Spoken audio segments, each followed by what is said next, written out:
కాంగ్రెస్ అధికారంలోకి వచ్చిన వెంటనే హైదరాబాద్ ట్యాంక్ బండ్పై ప్రజాకవి గద్దర్ విగ్రహాన్ని ఏర్పాటు చేస్తానన్న రేవంత్ రెడ్డి ఇచ్చిన మాట నిలబెట్టుకున్నారు. ప్రజాయుద్ధ నౌక గద్దర్ విగ్రహం ఏర్పాటుకు తెలంగాణ ప్రభుత్వం గ్రీన్ సిగ్నల్ ఇచ్చింది. గద్దర్ విగ్రహం ఏర్పాటు చేయాలని తెల్లాపూర్ మున్సిపాలిటీ చేసిన తీర్మానాన్ని హెచ్ఎండిఏ ఆమోదించింది.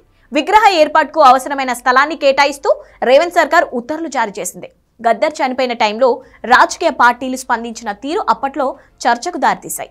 టీపీసీసీ చీఫ్ గా ఉన్న రేవంత్ రెడ్డి మాత్రం గద్దర్ అంతిమ యాత్రలో అన్ని తానే ముందుకు నడిపించారు.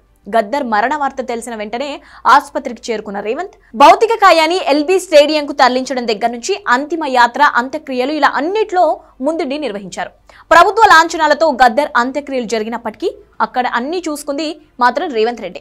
ఒక్క మాటలో చెప్పాలంటే గద్దర్ను కాంగ్రెస్ తన సొంత మనిషిలా చూసుకుని ఘనంగా వీడ్కోలు పలికింది. విగ్రహం ఏర్పాటుకు లైన్ క్లియర్ అయినా గద్దర్ చివరి కోరిక నెరవేరుతుందా అనే చర్చ జరుగుతోంది.